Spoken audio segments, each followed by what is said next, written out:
Now this is one yard I try and make sure not to kill for sure.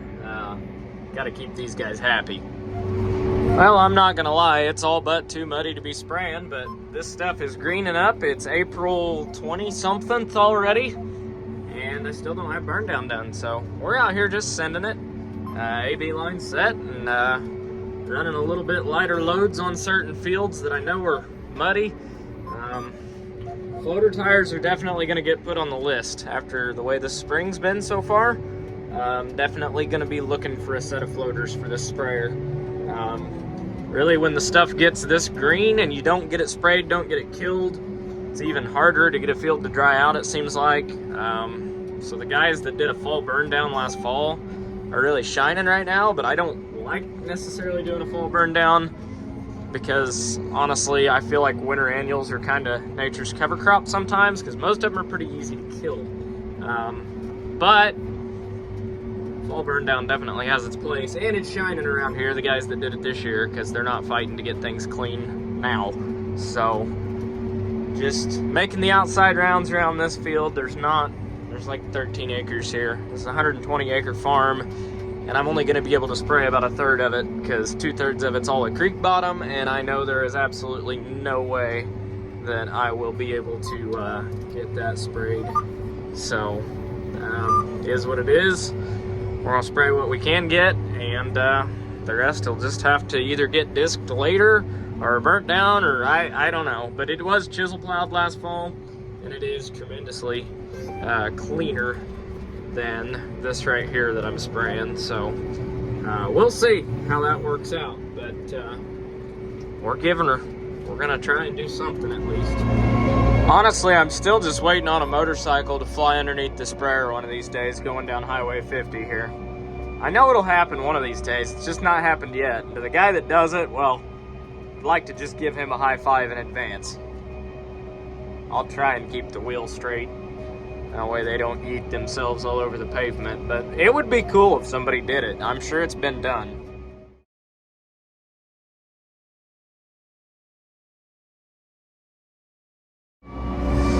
So I just had the ride of my life.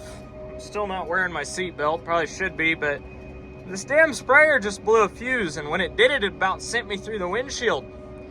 Luckily, the sheriff's department showed up. I was pulling out of a field, so I was across the center line. Luckily, I've got a buddy that's a deer tech, and he came out and knew exactly what it was. It blew a fuse. Not in the cab, but back by the battery somewhere. There's a 150 amp fuse that just rattled loose and blew, I guess. And yeah, when that happens, you are dead in the water. You do not move. It locks the brakes up. I skidded a good 5 or 10 foot, but luckily a lot of people that I knew were driving by about the same time, so we all basically flagged and blocked traffic, and sheriff's department got there, they flagged, blocked traffic, and 10 minutes later we're back on the road. But that was eventful. Didn't really feel like recording that. There was a lot going on, but it definitely threw me into the steering wheel pretty good. That's gonna hurt tomorrow morning, I would say. And my wife just called and said our house is out of fuel, so pulling the seed tender to my house, because this is the only truck with a fuel tank in it. Our house runs on, it's got a diesel furnace. I put 100 gallon in it a month ago thinking, that'll be plenty to get us through. Well, then it stayed 30 degrees all the way through April, so we burnt through that. But look at that beautiful seed bed out there. It's ready for grass seed. I did get the skid steer out today and fluffed up a bunch of dirt a little bit so I can plant some grass, get a yard going again around here. So yeah, hopefully get some decent stands of grass seed, but we'll see. I've never had very much luck with that. I have more luck growing dandelions and clover and weeds. But we're gonna get our precision seeder and go ahead and take it up to my house, because I got grass seed up there to plant too. And this is the stuff you guys don't see on YouTube very often. My junk sheds. I got lots of junk sheds. Not proud of them, but is what it is. Morning. It's about 5:30 this morning. Gonna get an early start, and I got a chance of rain today, but it's not till later this afternoon. So we're gonna try. When I say try, I mean try. But we're gonna try to get burn down done today. At least as much of it as we can. And we got more Pro Boxes delivered right on time. Got the sprayer airing up, semi backing up. Just gotta get the door open so I can get them inside in case it does rain. I forgot to latch the door last night, apparently. Here we go. Headed back from down around Evansville this morning with a new trailer title. I bought a 39 foot, I think it's 39 foot, pretty sure. 39 foot van trailer with tanks and everything already plumbed up in it as a tender trailer. The reason I bought it, one, I bought the entire trailer with the tanks and all the plumbing and the pump and everything cheaper than what I could buy the pump, or cheaper than what I could buy the tanks alone for. And two is because my current tender trailer is held together by a wing and a prayer. It's got rust holes through the frame, and I got my money's worth out of it. I paid like $1,000 for it, I think. So I used it for 2 years. I got my money out of it, but I'm gonna steal the things that I like about my current tender trailer off of it, and the rest of it pretty well just, I don't know if I'll even try selling it. So if anybody's interested in a flatbed trailer, let me know. It would make a decent bridge, I guess, if you shoved it over a creek or something, but it's roadworthy, the lights work and everything, but it's sketchy. So the one I bought, a lot better shape. It's a 1973 model van trailer, so it's not new by any means, but I feel like I got what I paid for on it and then some. So Facebook Marketplace, that's what happens when you can't sleep at night, is you stay on Facebook Marketplace until, you know, midnight 30, and then you hit up Craigslist and Tractor House, and you shop, and you find stuff like this, and you end up writing checks. So we got ourselves a new tender trailer. Probably gonna go get it later this afternoon. I'm gonna try and spray a load this morning, spray about 100 acres, and after that I'm gonna head. It's supposed to rain later this afternoon, not a lot, like 2-3 tenths. So while it's raining, I'm gonna run down here and pick this trailer up later. But guy had several people message him, so I wanted to get him paid and get it bought. So we've got it.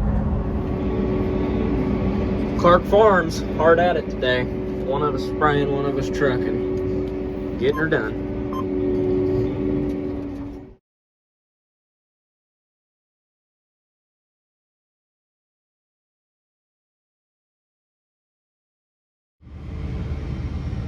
More burn down today. I have been spraying on the state ground, so basically you go around the field once, make one round, and you're done with the field. 90 foot wide, it don't take long. I've spent more time moving fields and folding up today than I have actually spraying. For example, this field just got done. We're going to that field, but I can't fit between those trees, so I have to fold up to do it. It's very annoying. Very, very annoying. Not very productive at all, but that's why I kind of saved this ground for last. All the big fields that I have left that are not sprayed are too wet to get into right now, so we're making the most of it and coming out here and knocking this out. So touch that with my pinky there. Anyhow, getting unfolded again. we'll spray this. It's like 3 acres, maybe. So the state grounds, it's fun to farm. But when you're the new guy on the block, and we're not folding out. When you're the new guy on the block and you're trying to get started, you pick up all the ground you can get, including all the scraps like this, which nobody else wants to screw with. For what it is, I pay too much for it, but it is what it is. So we're getting folded out here. We'll spray this patch, fold up, and go on to the next patch. I've got about 300 acres sprayed today so far, so for moving around as much as I am, it's not an unproductive day. And it appears that the Helena boys are spreading dry fertilizer for me right now. I gave them about 500 acres to go spread. They got on that today, so that'll be done and out of the way, so I won't have to worry about that. I've got 4 more Pro boxes of seed coming. I got 2 in this morning, but we are empty, so we're gonna go fill up, and then we'll be ready to go hit another 100 acres, I guess. So for example, I literally went around this patch once, and then I go up the middle, and we're done. So like I said, it takes longer to fold out here than I'm actually spraying, but you know, we'll take the good with the bad. We can't all farm flat, tiled, irrigated 80s and sections and all that fun stuff. Got to farm the goat paths too, so that's what we're doing. Big fields. Got into a big field here. It's 5.5 passes wide instead of 3. So this one's a whole like 5 or 6 acres. Big time in it with a little sprayer. Getting it done. 2 for 1. Well, I'm out of dry ground to spray, and the fertilizer company's got me all hot and bothered because they're in the field and I'm not. So, yep, I guess we're gonna do it. Got 100 acres across. So there's spreader truck 1, and spreader truck 2 is over there spreading for me. Racing the rain, but we're gonna see what we can't get planted over here. Well, it's already sprinkling, but we're still rolling up dust, so I'm gonna keep on planting until we can't plant no more. My rule of thumb is I stop when the hood's totally wet, or when mud starts sticking to the press wheels, whichever happens first. But in this case, it doesn't look like we're just gonna get a little sprinkle. We're actually gonna get a little bit of rain. I don't think it's gonna pour, but we're gonna get some rain. Well, we're doing it. We've got Andros planted at least. Even making a little bit of dust. It's closing the seed trench really well, so I think we're gonna send it until it starts pouring down rain. I mean, the other beans I planted the other day were colder and wetter, and they're dang near up and out of the ground, so. And we have 80-degree weather coming, so I'm really not that concerned about these, so I'm just gonna send it. Really getting the neighbors talking now. This is my favorite pass of the year to plant every year. The one straight with the shop. In years past, before auto steer, I always made sure that that was totally straight, because anytime I was sitting in the shop, I was going to be looking at it all year long. Well, now I got auto steer, so I know it's straight. Well, I'm not loving the job it's doing, so I'm going to stop. It's too wet up here. When I was planting over there in that little swell, that little ditch over there, whatever you want to call it, valley, a lot lighter dirt, planted a lot better. This here is some of the best dirt I have right across from the farm. I'm not gonna screw it up by going and trying to plant it too wet. That's a mistake I'll be looking at all year. Now that over there planted beautiful. It was planting, if it was all planting like that, I would absolutely plant it, but it's not, so I'm not. That's all there is to it. I really want to be planting, but that's one job. If you screw it up, you screwed it up all year. So I'm not. I'm gonna be patient, and I'm not gonna plant. Well, we got it all in here the way I want it. Got 2 totes back here where I want them. And then I got room to put a pallet here, so this is paraquat. Then I've got some leftover 2,4-D sitting here. Don't have a whole lot left to spray, so it's gonna hang out there for now. But what I did, this is a 60-gallon inductor. This is a 30, so that's half the size.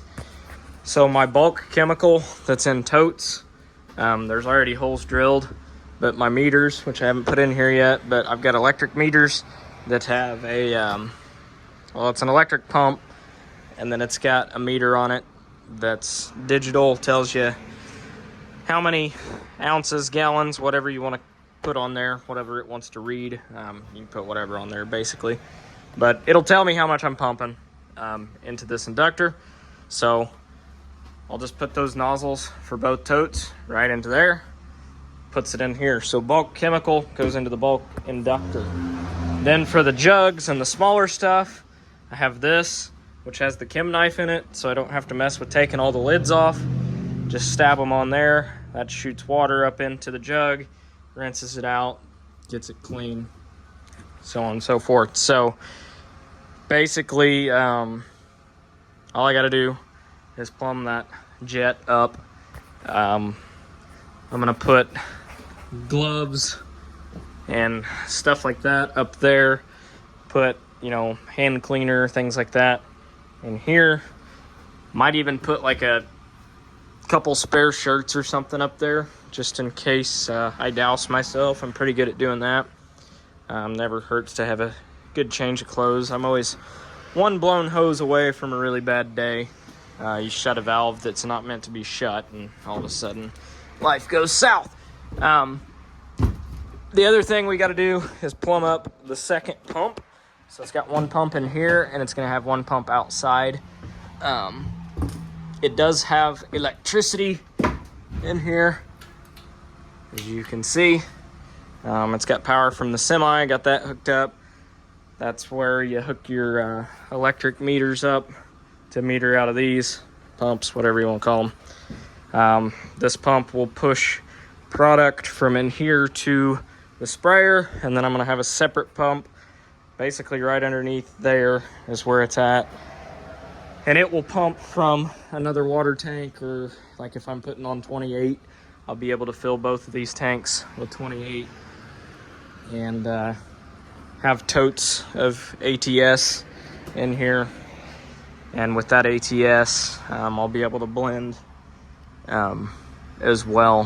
When I'm filling, basically, I can put, you know, a tote of ATS in there and a tote of ATS in there, sucking out of those totes, and then pump the rest of the way full with 28 or whatever the mix ratio ends up being. I don't know yet, but anyhow, that's the game plan.